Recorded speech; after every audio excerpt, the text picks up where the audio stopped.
What's up guys, welcome back to Deck Tech for Decks. I'm your host Caleb. If you want to support me, you can now follow me on Patreon. Not only is it the best way to help out the channel, additionally you'll get more say in what deck techs I cover. Special shout out to all of you high contributing patrons. Newsome, you rock. Additionally, you can always use that TCGplayer link in the description down below to help me out. Now let's get into today's deck tech with the Master Multiplied, and honestly this has to be one of the most insane and powerful commanders we've gotten all year.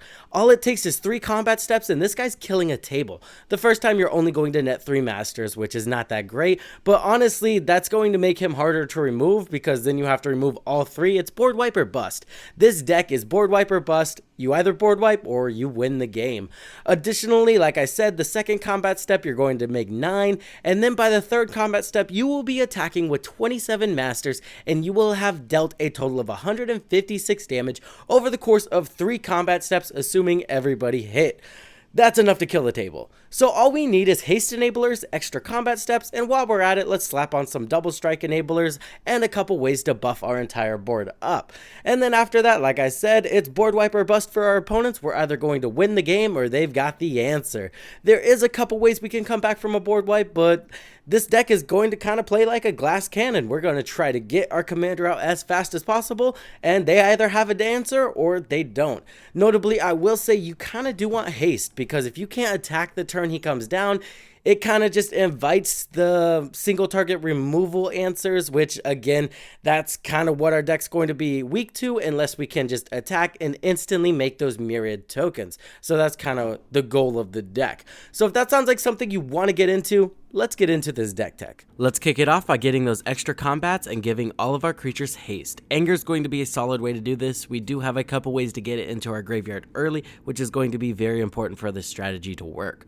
Fervor and Rising of the Day, just super cheap efficient cards that are going to give all of our creatures haste.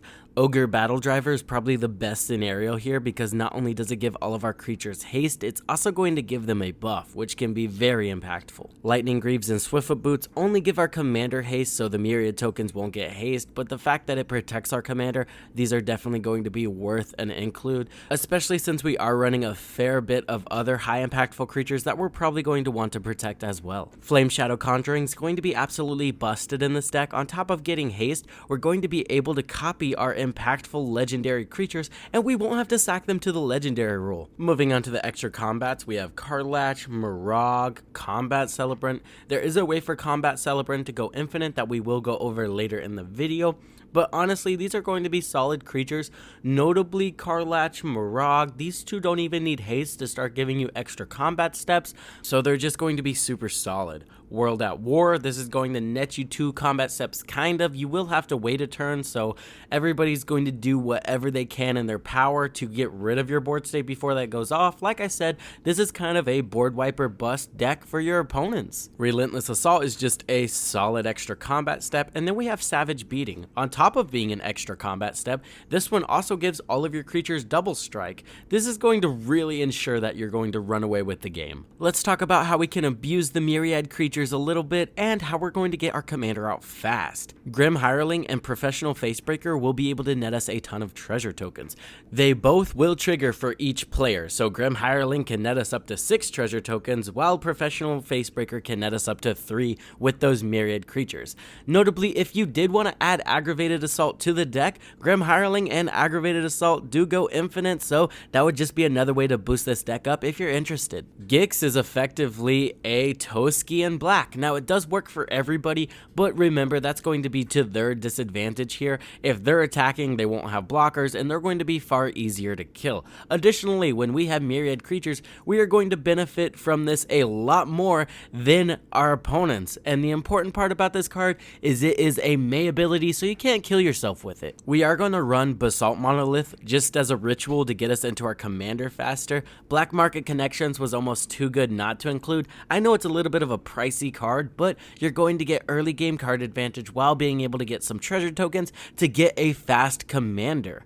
Dark Ritual, Jessica's Will, and Seasoning Song, all rituals that can get us to our commander even faster, making it to where our opponents don't have time to get a footing in the game. Soul Ring, obviously this is going to see play here. Thran Dynamo, play this turn 4, turn 5, you're going to have access to your commander. Treasure Map, this one I'm growing on, honestly. It does take some time to set up, but honestly, drawing this early game never feels bad. You get to bottom some cards you don't want, you get to know what's on top of your library, and then when it pops, you either get card advantage or a huge mana advantage out of nowhere. Moving on to the core of the deck, we are running 3 other Myriad creatures. El Torel Survivors, War Chief Giant, and Tiamat's Fanatic. El Torel Survivors can end games. This card does a shit ton of damage and really punishes those green players. War Chief Giant and Tiamat's Fanatic are just solid. They already have haste.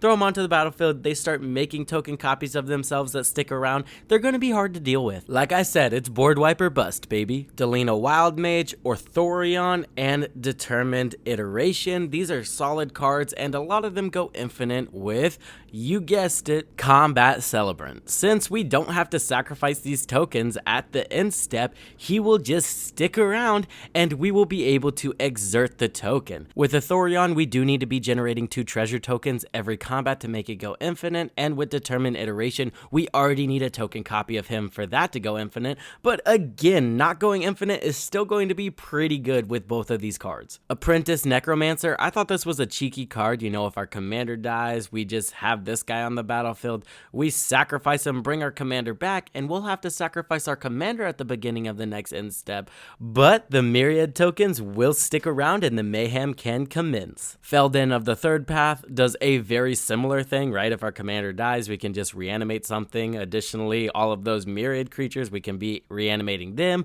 The creatures that give us extra combat steps. Notably, this is another guy that can go infinite with Combat Celebrant as long as we're generating 3 treasure tokens every combat. And you don't have to sack the tokens because of our commander. He's just going to fit right in this deck. Berserker's Onslaught, I just wanted more double strike. Sue me. Notably, that does work with Grim Hireling and Professional Facebreaker. You're going to get treasure tokens on the first strike and regular combat damage steps. Shared Animosity kind of felt effed up in this deck, so we're definitely going to include it. All of those Myriad tokens just buffing themselves up. Sounds kind of, you know, messed up. I know that only the ones that attacked will benefit from this, but that's still going to be a lot of damage. Sneak Attack's going to be solid. Sneaking Attack, I don't know, something like a Mirage out and just winning the game is going to be amazing. We only need a couple of turns once our commander's out to win, so having something like Sneak Attack to pay 1 mana for all of our Myriad creatures, our creatures that give us extra combat steps, it's just going to be an easy way to close out the game. Entomb is literally just another copy of Anger in this deck. That's really why it's in here. Moving on to card advantage, we kept it short and sweet because honestly this deck wants to be fast, so we need low to the ground card advantage. Phyrexian Arena is going to be solid for this. We have Night's Whisper and Sign in Blood. Read the Bones is going to be solid to smooth out all of our draws. We have Tormenting Voice, Thrill of Possibilities. Yes, we do have to discard something, but remember that could be Anger. Cut the Profits is for one of those late game card draws. We can draw a ton of cards off of this. We can pay a lot of life to do that, but again, when we need card advantage, this is going to be there to save us.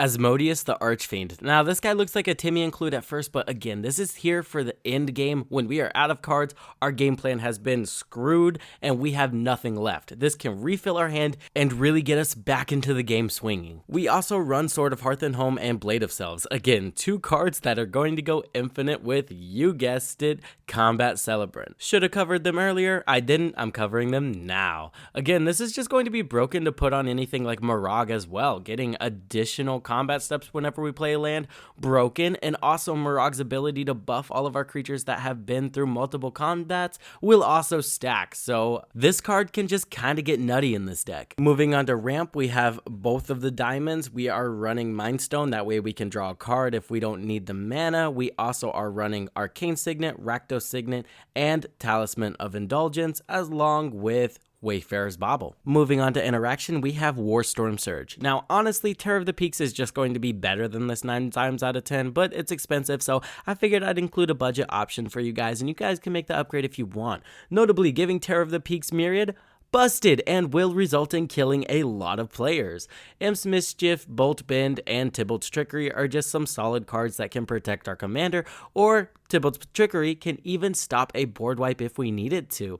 Chaos Warp, super solid to get rid of any permanents that are causing us issues. Feed the Swarm can get rid of enchantments or creatures. Portal to Phyrexia is another plan B in the deck. We try to ramp hard into our commander, but after that the rituals are kind of not that important, so we can use them later on to cast something like a Portal to Phyrexia to get us back into the game, reanimate our commander, and slow our opponents down drastically. Bane of the Living, just a solid Toxic Deluge effect that's not Toxic Deluge. Again, Toxic is better if you want to make that swap. It's just going to increase the effectiveness of the deck, but I don't think we exactly need it here. Blood Money is going to be perfect. Again, if our commander dies, we are way behind, so just being able to use this, wipe the entire board, and then cast our commander into an empty board is going to feel amazing and be amazing. Blasphemous Act is for if our opponents take off before us, we can wipe their entire board, and then again it's open for our commander. That's going to do it for the deck tech, guys. I hope you guys enjoyed. As always, if you want to help me out, you can follow me on Patreon or use that TCGplayer link in the description down below. I'd like to take this opportunity to thank all my patrons. You guys are amazing. I couldn't do it without you, and as always, I hope this helped you in your deck building endeavors. I will see you in the next one.